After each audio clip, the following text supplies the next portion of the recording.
Love is but a song we sing, and fear's the way we die. Now you can make the mountains ring and make the angels cry. Though the bird is on the way, and you may not know why. Come on, people now, smile with your brother, everybody get together and try to love one another right now. Good morning, everyone. My name is Reverend Alice Reed, and you have joined us this morning at the Center for Spiritual Living Santa Cruz.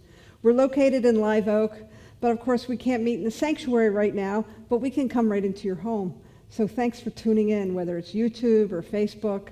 I'm really glad that you're with us this morning, and we have a wonderful day planned for you. Not just this morning, but this evening as well. So I hope you'll join us for both our Sunday service, as you have, and also at 6 o'clock tonight in our Zoom room.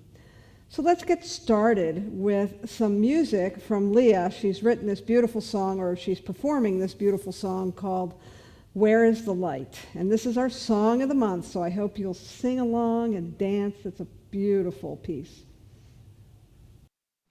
This is a song that is a call and response. I'll sing a line, and you will sing back to me if you want. No pressure. I can't even see you. I don't know if you are or not, but I hope you'll want to sing back.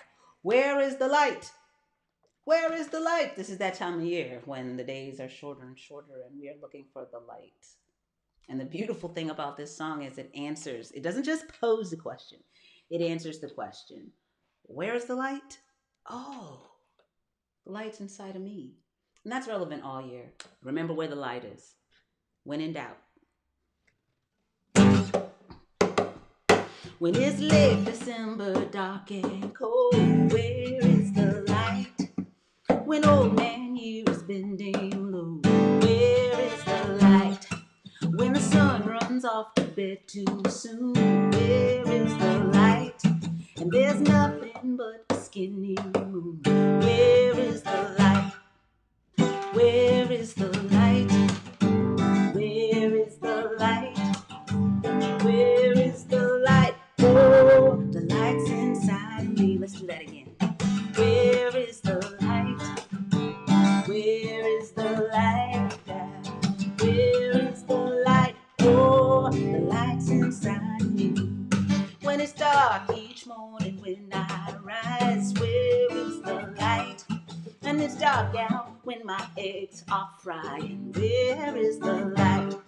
It's dark when off to work I go. Where is the light? And it's dark again when I get home. Where is the light? Somebody tell me, where is the light? Where is the light? Where is the light? Oh, the light's inside of me. I wanna know, where is the light? Where is the light? Where is the light? Oh, the light's inside of me. Yes, it's in my skin and it's in my bones, in my heart and it's in my soul. The light of life is bright and golden like a summer's day. When the sun goes missing in the sky, it's still shining in my eyes, taking all that winter gloom away. And I'm burning bright like kerosene. Where is the light? And I'm twinkling like the Pleiades. Where is the light? I'm dancing like a candle flame. Where is the light? Lady like a fruit flambe. Where is the light? I gotta know now. Where is the light? Where is the light? Where is the light? Oh, the light's inside me. Let's sing it now. Where is the light? Where is the light, child? Where is the light? Oh, the light's inside me. That's why I sing this little light of mine.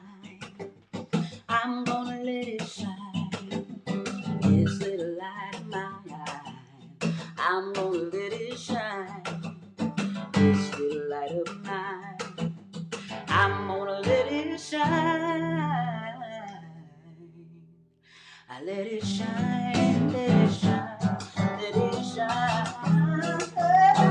Let it shine, let it shine, let it shine, shine, shine, shine. Let it shine, let it shine, let it shine.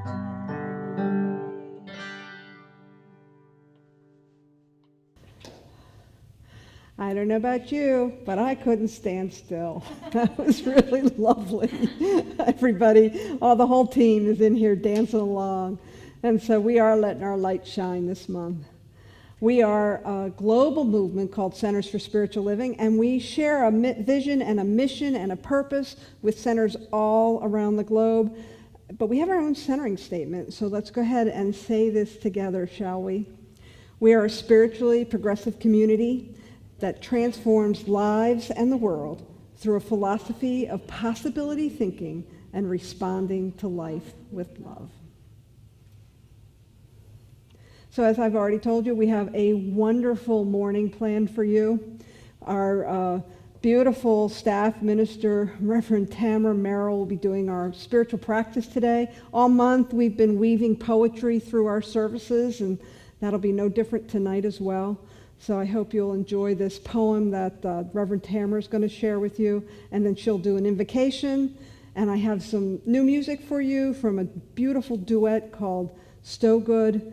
And then our beloved Reverend Elisha Christopher will talk to us about celebrating the return of the light. Enjoy. So let's bring up Tamara now. Reverend Tamara, if you will.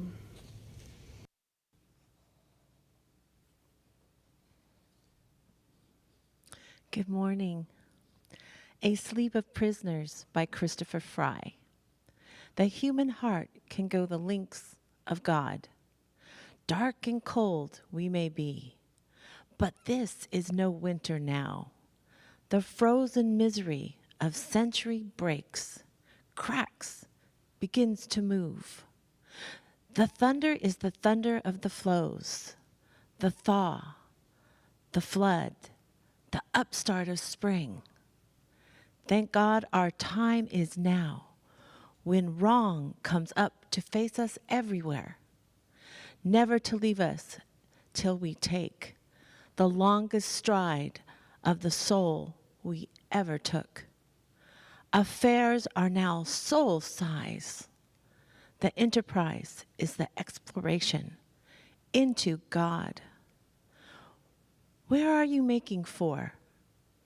It takes so many thousand years to make and to wake. But will you wake for pity's sake?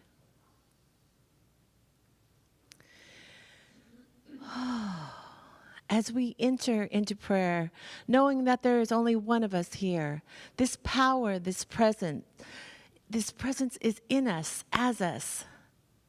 It speaks through us. And as we go forward into this morning, let us open our hearts and open our minds and awake to the beauty that's all around us. To the message, let us hear it with a different heart, a heart that is wide open, and knowing that the grace and the goodness that comes to us comes through us. And as we know this, we say yes to our best. And so it is.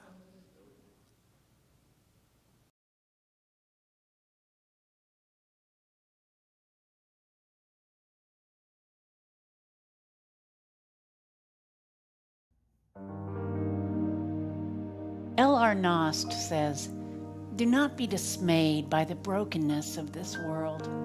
All things break, and all things can be mended, not with time, as they say, but with intention." So go, love intentionally, extravagantly, unconditionally. The broken world waits in darkness for the light that is you.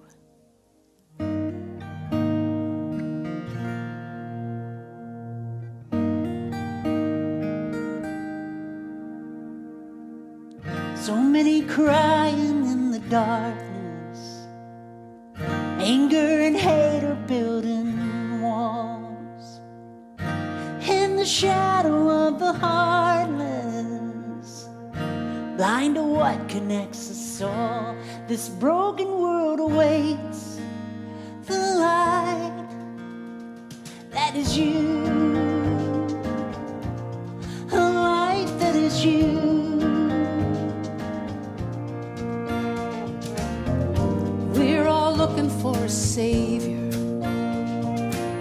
who'll turn the darkness into dawn. But when we join hands with our neighbor, we become that beacon shining on. This broken world awaits the light that is you. You are the light.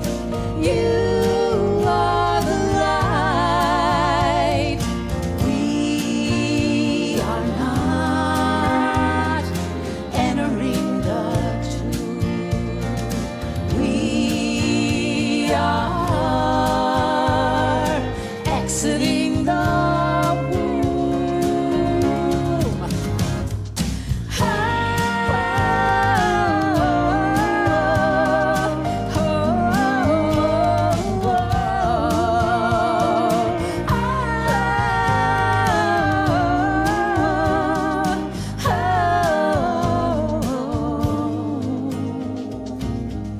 Find your wisdom in the silence.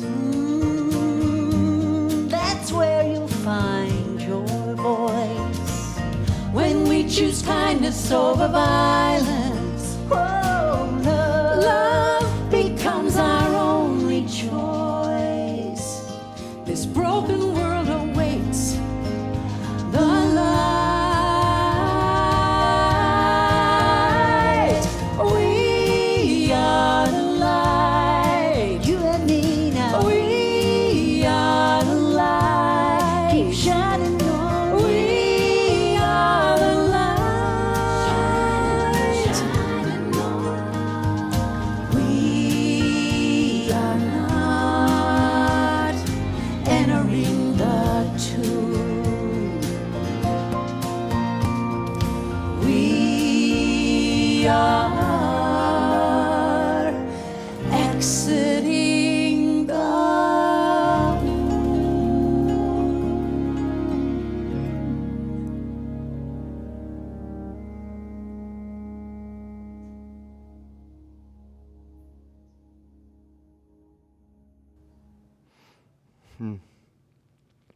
Good morning, my friends. Happy solstice and happy Sunday. Let's begin, as always, by taking a few breaths together. So if you will, let it all out, and then take a deep breath in. And let go. Together, let's take another breath in, and let go. One more breath in, and letting go. So again, I want to say happy winter solstice. We are approaching the shortest day of the year and the longest night of the year, the beginning and the sort of middle of the coldest and darkest days of the cycle of the year. And the thing that I want to really begin to talk about this morning as we talk about embracing the light, the return of the light, that this metaphor that shows up, that we celebrate year after year after year, right around winter solstice, Christmas, Hanukkah, the holidays, New Year's, that there's sort of this really true, deep metaphorical significance that I think is worth examining. And as I've said many, many, many times, I really believe that the practice of metaphysics, of new thought, of science of mind, in a big way is about the practice of metaphor, is about looking for the deeper meaning that is really everywhere surrounding us in life. And if we have this idea that in a sense the universe is our mirror, not only for the individual but for the collective, and that everything that's happening around us, everything that we are experiencing, in a sense is reflecting something back to us, and in that something there's deep metaphor, and in that metaphor there's story, and in that story there is meaning.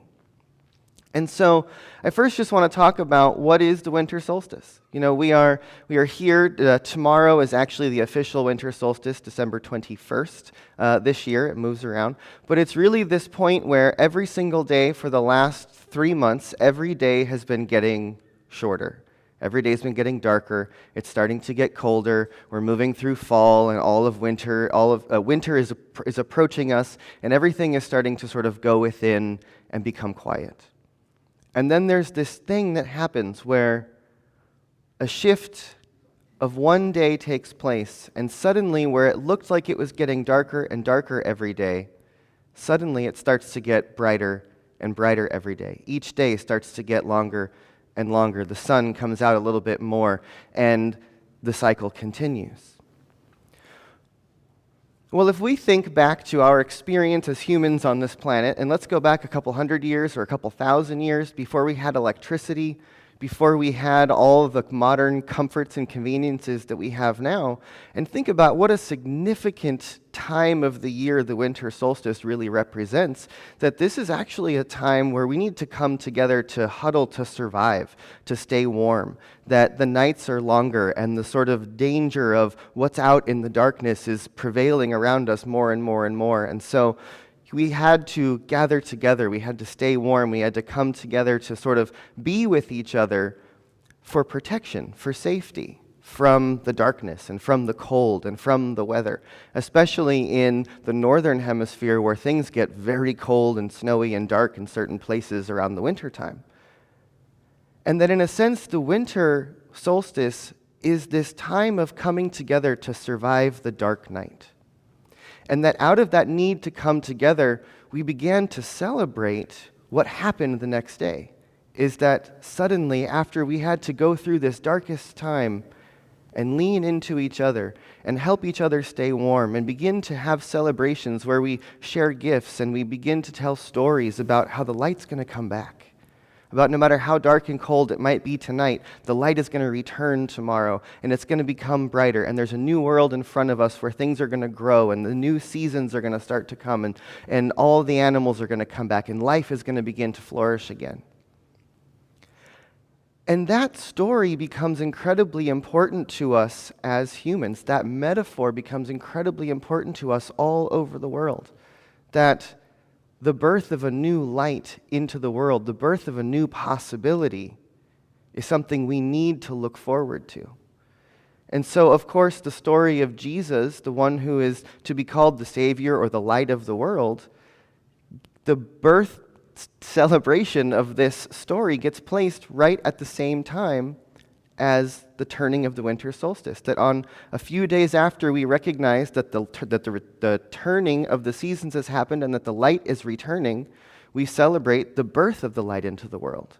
And that almost all of the holidays that show up in many different cultures and times around this time of year are all about celebrating the light. We have Hanukkah. Kwanzaa is about coming together with the light of the family. Hanukkah is about celebrating the miraculousness of the light and warmth that was necessary through an incredibly dark time. It's all about recognizing that the light can be available to us when we need it the most. And that whenever it seems to be getting darkest and coldest, it's the turning point right before it all starts to change. And that story can be incredibly relevant to us, not only year after year when it starts to get dark and cold, and we need to remember that spring is going to come around again, but it can also be a story for us to remember throughout our lives when things start to seem dark and cold metaphorically. When society or the world around us seems to be going through this sort of dying time or changing time or time of darkness or time of struggle or time of difficulty, that we can turn to nature, we can turn to these deep stories that remind us that the light is available. And I think back to many of the stories of ancient traditions of shamans across the planet on the winter solstice, seeing the sun getting weaker and weaker and weaker every day, and possibly thinking, my goodness, it needs my support. It needs our help. in order for the sun to be strong enough to get through this cold night so that tomorrow it can be stronger again. And so we would begin to light great bonfires and have big dances and parties and festivals and celebrations to keep the light going, to ignite our lights, to ignite our fires so that we could support the source of light itself getting through the darkest time. And in a sense, if we all did a good enough job and burned our fires bright enough and celebrated and prayed hard enough, that the light would have then returned the next year and we'd see every day start to get brighter. And there's incredible power, like I said, in looking in these metaphors and these stories and these cycles and these seasons. But then to look at these as within cycles within cycles and patterns within patterns, right? That we have this reminder every year that it gets darker and lighter, that the return of the light happens every year, that we can focus on it. We do it through our holidays and celebrations. But then we take that out into this sort of time in history. And that in a sense, I've heard a lot of people say, this has been a really dark year. This has been a really difficult year. This has been a very lonely year.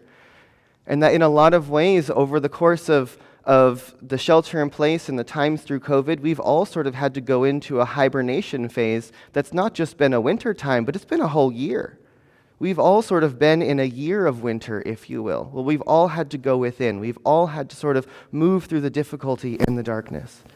And we have, again, winter solstice coming around to remind us that the light can return. And yet, there's something sort of magical and auspicious about this winter solstice, because not only are we approaching the darkest night in maybe one of the darkest years, metaphorically, that many of us have experienced, but also on winter solstice this year, there's a beautiful cosmic alignment happening.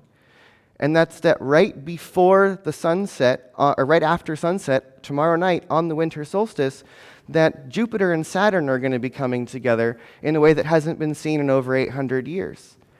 And the fact that it's happening on the winter solstice, that these two powerful bright lights in the sky are coming together to be basically unified as one light on the darkest night, in one of the darkest years, in the midst of a pandemic, in the midst of all the upheaval. We come around to winter solstice this year, and then there's this extra sign or symbol that's being thrown on top of it, that there's another sort of cosmic season that's taking place. There's another greater story that's wrapping itself around all of this. And in my little researching this year, or this month, or last week, of what do Saturn and Jupiter represent astrologically or metaphorically or metaphysically, and that these two planetary bodies and the gods that they're associated with, in a sense, represents fate and governance. That this is about destiny and order. That this is about a change, and that these lights are coming together, that destiny and order are coming together, that the ways of governing and the ways of keeping our story going are aligning right in front of us, and then they're going to drop out of sight right as it begins to get dark. And then we move into the darkest night. And if we just want to begin to just even think for a moment that if the universe is a mirror reflecting itself back to us, and we can look at these big cosmic alignments and these solar holidays and the shift of the seasons and see that there's a great sense of order trying to show itself to us right now. That it's almost miraculous that these cycles come together on their own. The Earth is spinning and it has its own process of a year, and then all of these other planets are spinning in their own order and orbits, and that it just so happens that on the winter solstice, right after sunset, in the midst of 2020 and all the shift and transition, then there's this other beautiful thing that's going to pop up in the sky as just a reminder to say, think about this. Look at this. What could this mean? And to me, it's a symbol that we really are in a time of great transition. There's a whole bunch of YouTube videos of was this the Star of Bethlehem? Could this be our own Christmas star this year, shining the light and saying, look this way? that this powerful alignment is taking place, and that the symbols and the signs of the seasons are surrounding us to give us the inspiration that we need to remind each one of us that the light is ours to carry.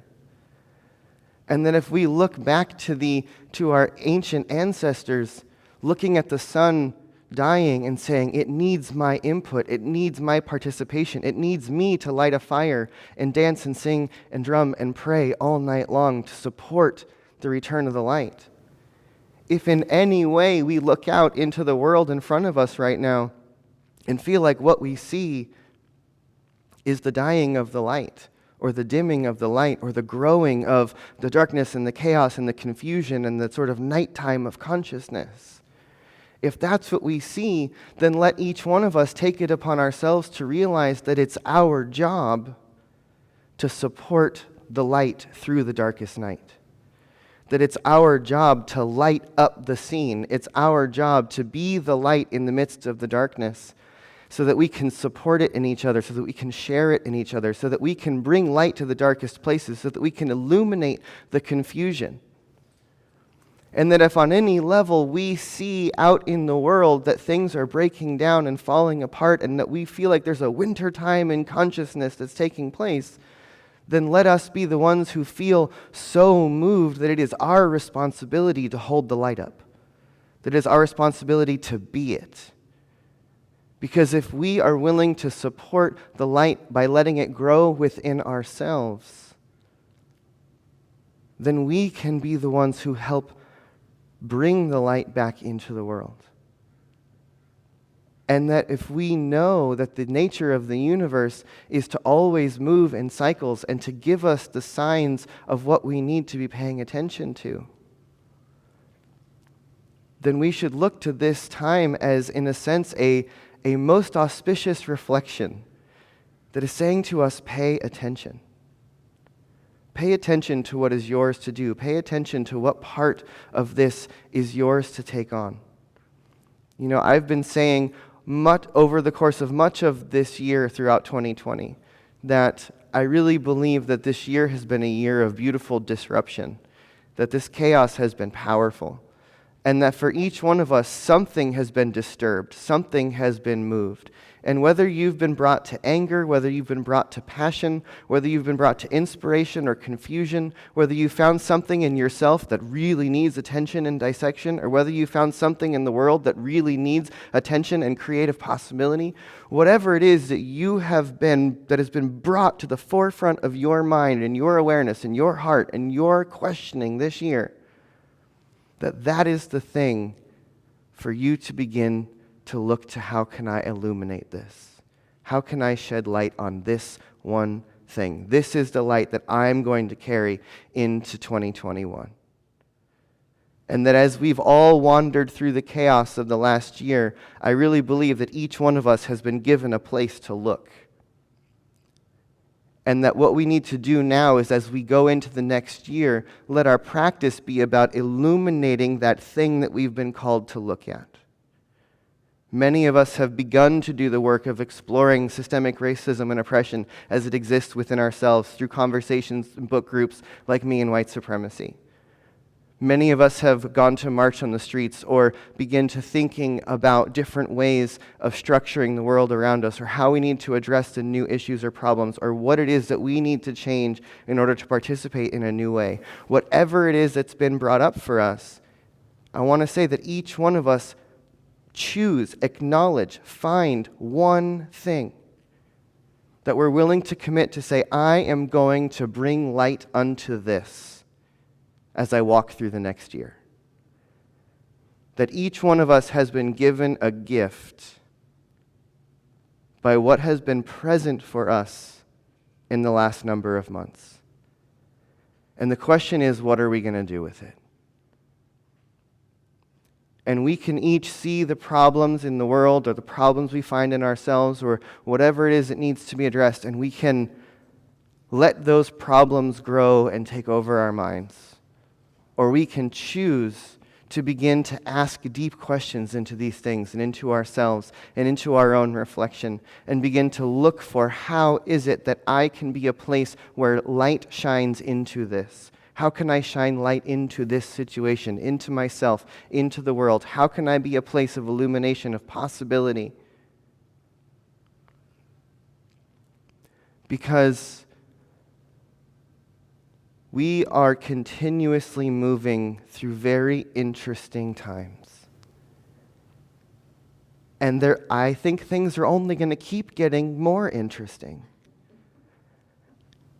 And as we find these interesting things, let us become involved. Let us become a place of questioning, a place of possibility, a place of deep searching, looking for meaning. Because if everything and everyone around us is the universe reflecting us back to us individually and collectively, then the messages are there screaming to us on every level. And in the beginning of the year, we talked about the metaphors of COVID-19's effects on the body and humanity's effects on the planet, and how these things are mirrors of each other. And now we're looking to the metaphor of the turning of the dark night into the return of the light, and seeing that that is also the story that's taking place in our society. And seeing this great astrological alignment and this beautiful phenomenon we all get to witness in the sky, should we be willing to look and recognize that it's just one more acknowledgement that times are changing. And by the way, I didn't mention this before, but these two planets coming together on winter solstice in the night sky are happening to do so in the constellation of Aquarius. Yeah. Which I believe has something metaphorically to do with this story of the dawning of the age of Aquarius, or the turning of the tides, or the changing of the times, or the second coming, or the great awakening, or whatever you want to call it. But what if that's the story that we start to tell?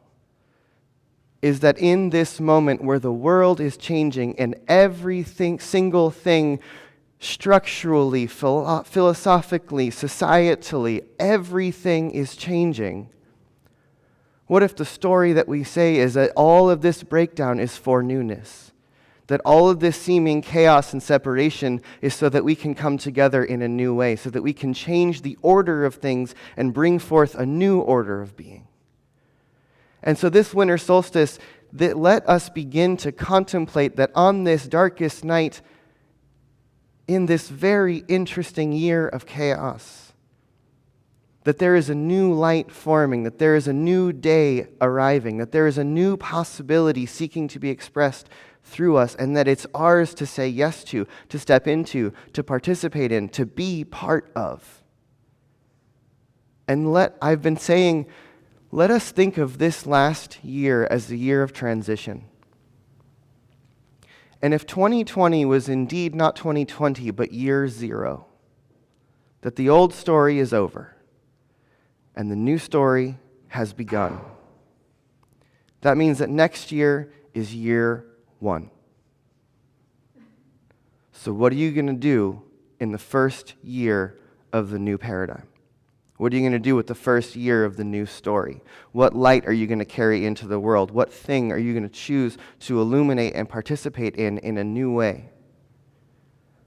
Because what if we all just began to collectively share in a new idea that we are now walking in a new age, that we have all stepped together through the great portal of 2020, through the great year of change, and that now together we are walking into a new world and that we are building it starting now. That everything that we needed to see that we weren't willing to look at before has been brought up to our attention. Let's look at it, let's use it, let's dissect it, let's rearrange it, and let's rebuild something new. And so let us begin to tell a whole new story. That this winter solstice is not just about the return of the light this year, but it's the return of a whole new story. It's the return of a whole new light into the world, and not just for us, but for all people, for all of consciousness, for all of evolution, for all of life. Let us know that this shake-up is what we all needed to wake up. And that this year is the year of great change, and that we choose to participate in this change consciously, on purpose, with intention and attention. And that conscious participation, intention, and attention, that is the light that we have to bring. What is it that we're going to consciously look at, participate in, be the change that we want to see? And so let us begin to contemplate, as we come together tonight in our solstice candlelighting service, what is the light that each one of us wants to ignite and claim that we're going to bring into the next world? What are the things that we want to claim need our illumination, our awareness, our intention, our participation?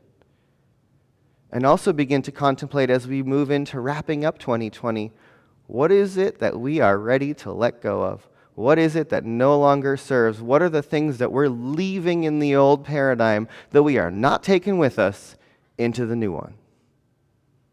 And let's start to name these things. What is it that we must illuminate and give ourselves wholly and fully to if we truly want to live into a world that works for everyone, a world of possibility, a world that is harmonious and filled with love and light everywhere we look? And so let us together use this dark night and this moment when we get to see that the light returns and there's another light in the sky signaling a great change. Let us step forward into a whole new world tomorrow, knowing that every day after this is going to get brighter. And so if you will, take a deep breath in. And let go. Take another deep breath in. And let go. And so, my friends, let us just breathe into the awareness that each one of us is indeed breathed by something greater than ourselves.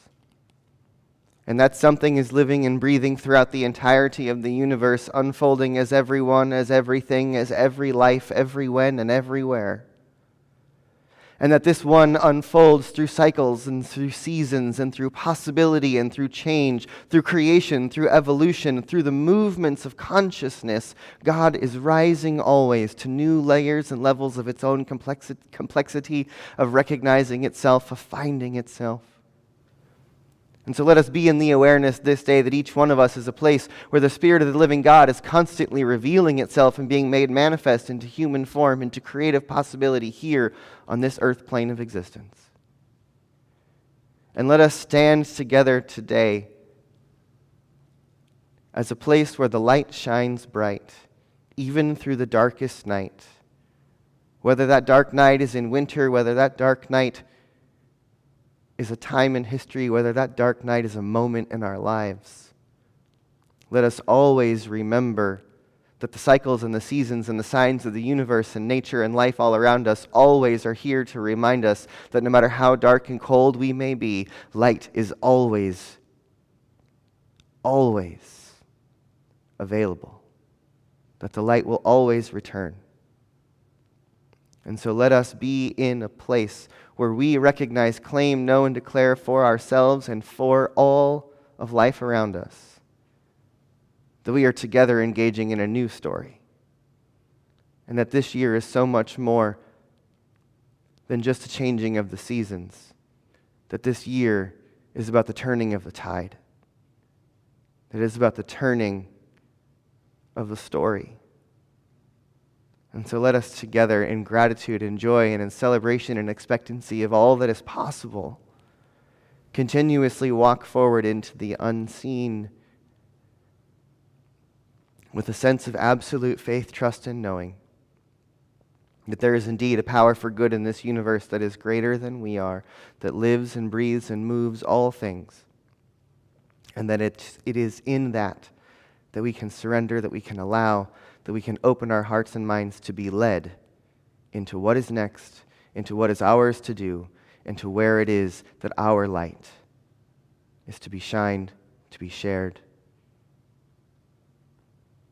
Let each one of us remember that indeed we are the light bringers, that we are the light, and so it is.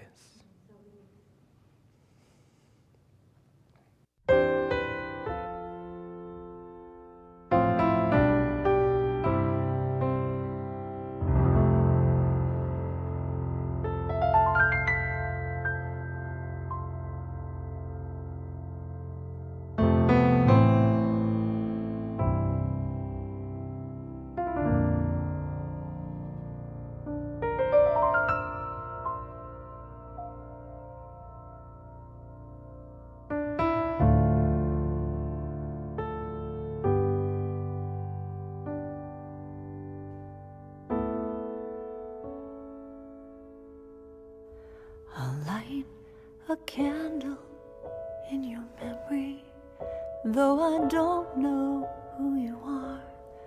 And when I think about your family, I will wish upon a star. And I pray that they'll find peace someday.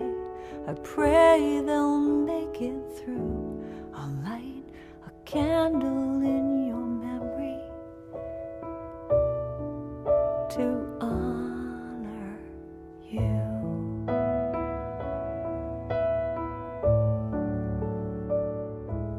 I'll light a candle for America. May we feel peace inside. We'll hold each other closer and wipe the tears we've cried. And I pray we'll bond together, and I pray that we'll pull through. I'll light a candle for America, for me and for you.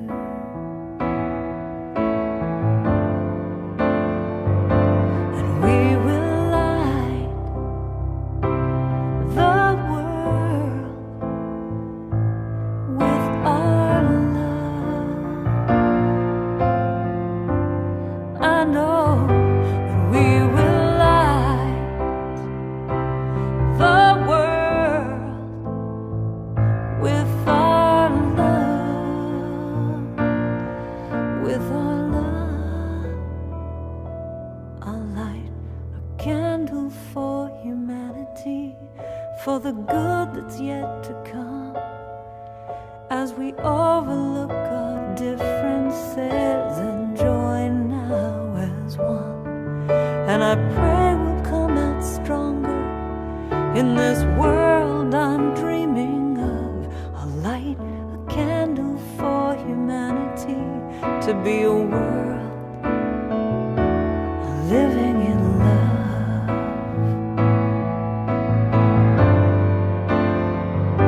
And we will light the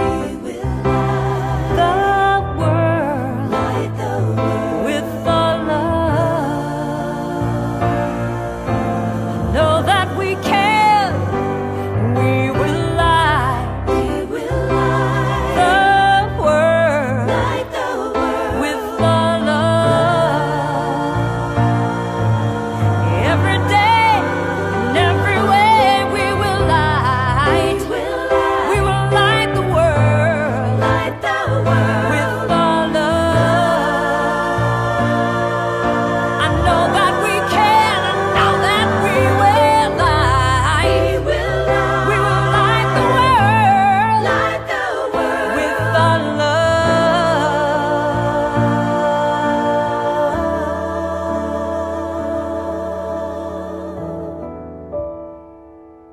I'll light a candle for humanity, for all the good that's yet to come, as we overlook our differences and join now as one.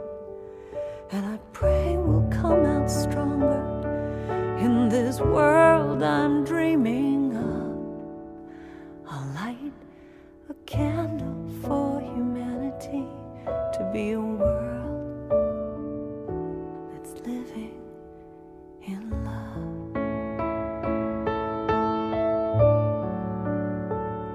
I'll light a candle. I'll light a candle.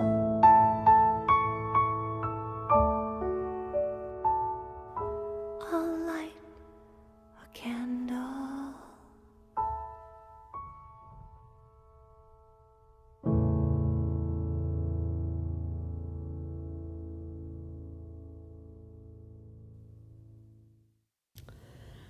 Thank you, Elijah. Thank you, Karen Drucker. Thank you, Stowe Good. What a wonderful time we've had here today. Thank you, Tamara, for your beautiful prayer. Thank you, tech team. I'm so grateful for all that has come together so that we can be together in this special way. We have a weekly affirmation, and so let's go ahead and say this together, shall we? I am the light I seek in the world.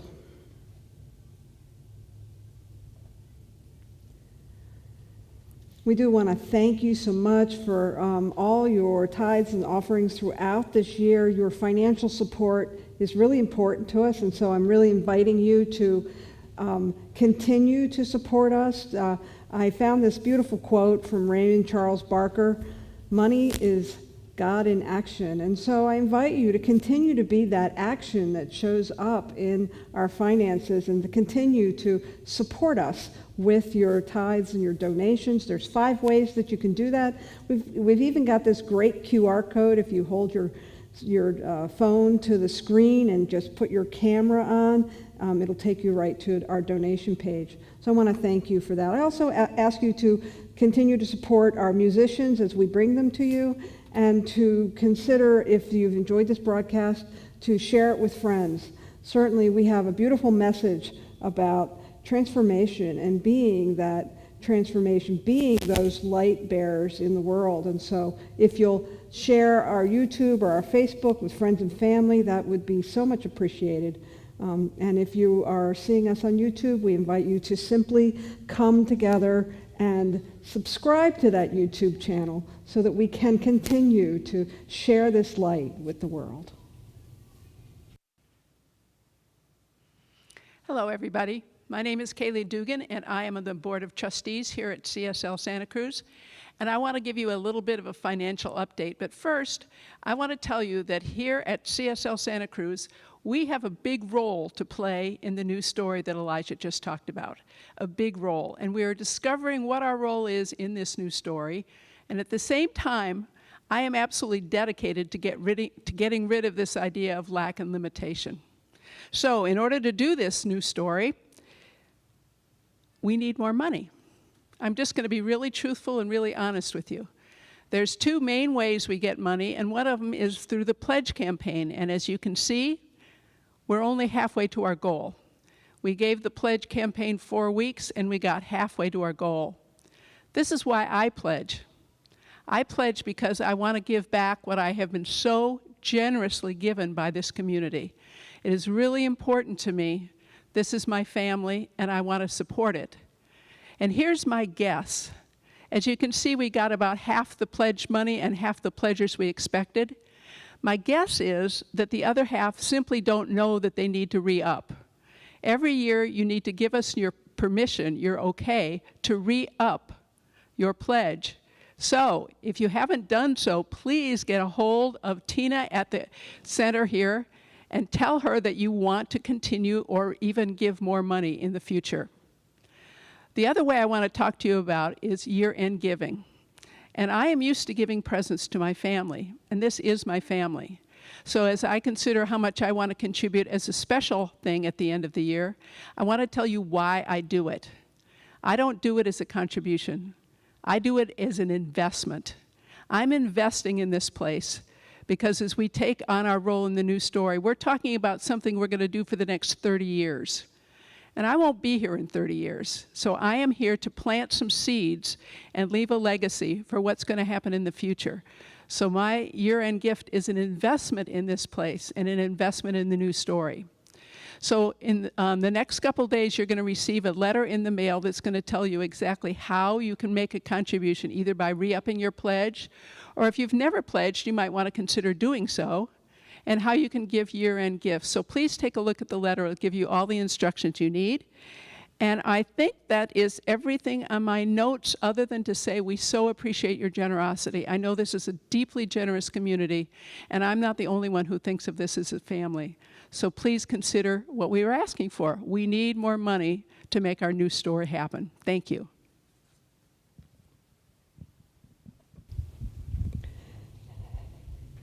Thank you, Kaylee. Thank you very much. We are indeed a spiritual family. And so this evening, we have a wonderful event planned for you. We have had such beautiful solstice ceremonies in this very sanctuary, and we can't bring you here this year because of COVID, because of the pandemic.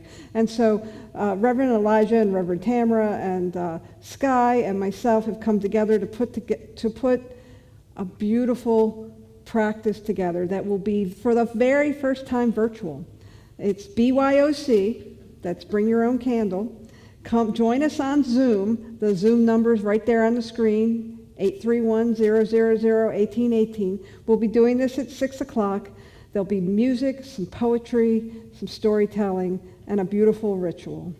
So I hope you'll join us as we practice being the light bearers, bringing the light on this longest night.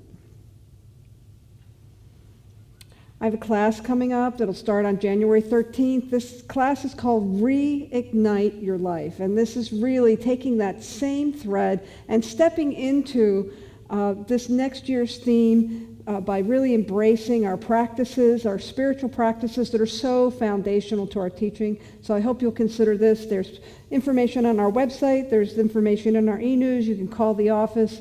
Anything that you would like to know about the class, I'm happy to answer questions.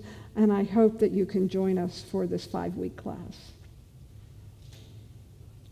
After the service, we'll have our fellowship time on Zoom. That'll go from 11:30 to 12. Please join us again in our Zoom room. The number's on the screen. It's by now, you should be getting really familiar with it. And we'll come together. It'll be great to see you this afternoon right after the service or tonight for our solstice. The only other thing I want to add is that we are really stepping into doing these virtual rituals. So we will also be doing a virtual burning bowl. So as you identify those things that you want to leave behind, the things that have been holding you back, the things that haven't been working for you, please write them down, put them in an envelope, mail them or drop them off at the center, put attention burning bowl. We'll keep them confidential, and around New Year's, Elijah and I will be doing a sacred service of burning those, and we will share that with you. So virtual everything right now, but we'll be back together soon. We have the announcements are on the screen for you. I know that many of you are also enjoying the support that you get through the Project to Connect that happens every day at 1 o'clock. That's a different number, 666-000-6060. It's an opportunity not only to come and do some gratitude practices and some centering and receiving support, but it's also a place to give support. It's a place where we can continue to have an experience of community until we can come together again. And I want to thank Kaylee Dugan for facilitating that and for our practitioners for being part of that. Thank you. I know you're going to have a great day today. I know the holiday is upon us. For those of you that I don't see before the Christmas holiday, I hope that you have a happy and Merry Christmas. I know that we are in each other's hearts until we can be in each other's arms. Have a great day.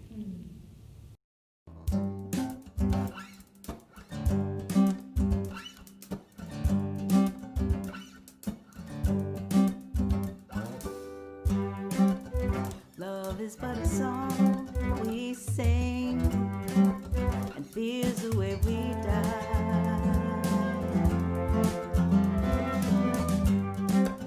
Now you can make the mountains ring and make the angels cry. And all the birds